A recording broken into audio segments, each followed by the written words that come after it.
छपरा कांड का बवाल अब थम चुका है। इस पूरे घटनाक्रम की बात कर ली जाए तो मुखिया पति विजय यादव के द्वारा हमेशा यह बयान दिया गया कि उनके मुर्गी फार्म पर कुछ लोगों ने आके फायरिंग की थी और जिस प्रकार से ये पूरा बवाल बढ़ता गया और इस पूरे घटनाक्रम की बात कर ली जाए तो मामला अब शांत हो चुका है और छपरा पुलिस के तरफ से, जिला प्रशासन के तरफ से 10 तारीख यानी आज तक जो है वो नेट की सुविधा जो है वो बंद रहेगी और इस पूरे मामले को लेके असामाजिक तत्वों ने जमकर कहीं ना कहीं अपनी राजनीति रोटी सेकनी चाहिए और इस पूरे घटनाक्रम में यादव और जो राजपूत के जो ठेकेदार थे, कुछ असामाजिक तत्व थे, उन्होंने एक दूसरे पर निशाना भी साधा। हमारे साथ बात करने के लिए जहानाबाद के पूर्व सांसद अरुण कुमार जी हैं, उनसे बात करेंगे और समझने की कोशिश करेंगे कि छपरा बवाल जिस प्रकार से लगातार बढ़ते चला गया, कि जिस प्रकार से घरों पर हमला किया गया, आखिर पुलिस उस समय इस पूरे मामले को शांत करने में क्यों असफल रही, ये तमाम चीजों को समझेंगे। सर, जिस प्रकार से छपरा का जो कांड हुआ, अगर बिहार के लॉ एंड ऑर्डर की बात कर ली जाए तो शास्त्री नगर में भी 4 लोगों को गोली मार दिया गया, चेन स्नैचिंग लूट के मामले में बिहार में कई ऐसी आपराधिक घटनाएं हैं जहां लगातार अपराध का ग्राफ भी बढ़ते जा रहा है। छपरा का जो कांड हुआ और जिस प्रकार से कुछ असामाजिक तत्वों ने यादव और राजपूत को लड़ाने का काम किया और कहीं ना कहीं काफी हद तक सफल भी रहे। पुलिस इस पूरे मामले में बाद में एक्टिव हुई और उसके बाद कई लोगों की गिरफ्तारी हुई है। आखिर पहले इन लोगों पे कार्रवाई क्यों नहीं गई? आखिर क्यों बिहार पुलिस जो है कहीं ना कहीं सफल नहीं हो पा रही अपराध को रोक लगाने में? देखिए, 10-12 साल से जो बिहार में प्रशासनिक स्ट्रक्चर है उसमें कई सत्ता के केंद्र हैं। किसी जिला में कोई है, किसी जिला में कोई है, किसी जिला में कोई है, और ये सबसे निपटने के लिए हमने मुख्यमंत्री जी को भी बधाई दी कि एक ईमानदार प्रयास आपने किया कि एक जांबाज डीजी को लाए। लेकिन आज जो स्थिति है बिहार में, जिन लोगों को खाने पीने का आपने लत लगा दिया, बालू से, दारू से, पूरा स्ट्रक्चर सिस्टम ध्वस्त है और उसमें या तो वो अपने तरीके से काम कर रहे हैं या केंद्रीय जो पावर है, डीजी कार्यालय है, उसको नजरअंदाज कर रहा है। जो सीधा प्रत्यक्ष चीज बिना पॉलिटिकल इंटरफेरेंस के चलना चाहिए वो नहीं हो पा रहा है। छपरा की घटना तो 2 दबंग जातियों के बीच की झगड़ा हो गया, उसको कलर दिया गया। जाति का झगड़ा नहीं होता है, 2 तरह के असामाजिक तत्वों का, ठीक है, जात से थे। आप समझ जाइए कि दलित, शोषित, पिछड़े और कमजोर वर्ग के लोगों पर जो इस तरह का जुर्म हो रहा है, कानून लोग अपने हाथ में लेते हैं, उनको लेवाइथन से भय नहीं है, पूरी संरचना से भय नहीं है, तो उनका जीवन कैसे नर्क में डूबा हुआ है। नीतीश कुमार इसको देख रहे हैं। कितने दलित महिलाओं के साथ रेप हुआ, पुलिस उसका हिस्सेदार बनी, उसका नतीजा नहीं निकल पा रहा है। ये क्रमवार तरीके से 10 से 12 वर्षों से चल रहा है बिहार में। शुरू में नीतीश कुमार जी सत्ता में आए थे, उन दिनों मैं साथ था, तो हमको लगा था एक रिटायर्ड डीजी का मकान कब्जा किया और उसमें विद्यालय खोल दिया गया। हमको लगा कि ठीक, मैं हरिश्चंद्र की तरह ही काम कर, लेकिन खुद सृजन घोटाला में चिल्ले गए। रूपम पाठक की जो घटना हुई पूर्णिया में, पूरा बिहार जानता है, देश जानता है कि क्यों हुआ, विधायक की क्यों हत्या हुई।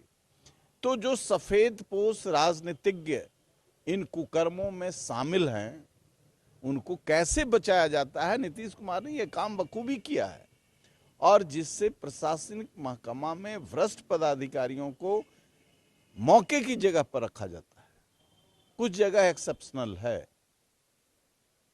और यही कारण है कि पूरी अराजकता का खामियाजा आम जन भुगत रहा है। अब रातों रात आप कोई करिश्मा थोड़े कर देंगे।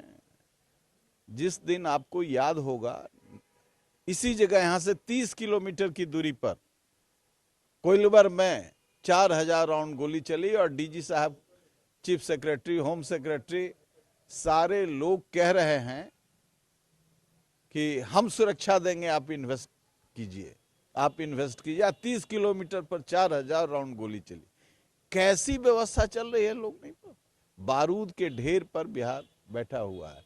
कुछ जांबाज ईमानदार ऑफिसर हैं जो किनारे हैं, किनारे खड़े हैं, उनको अपमानित किया जा रहा है।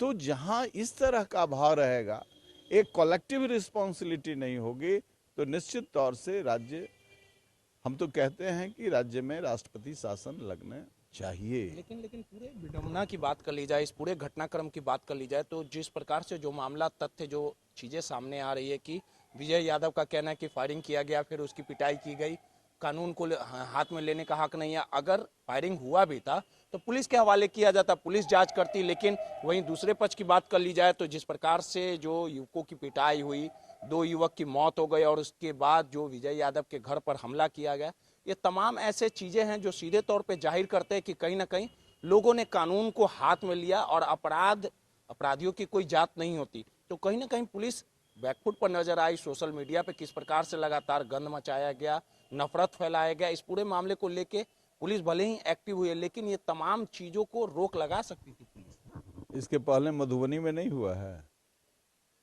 मधुबनी में भी तो इसी तरह की घटना हुई ना, कटिहार में भी घटना हुई, कटिहार में घटना हुई ना।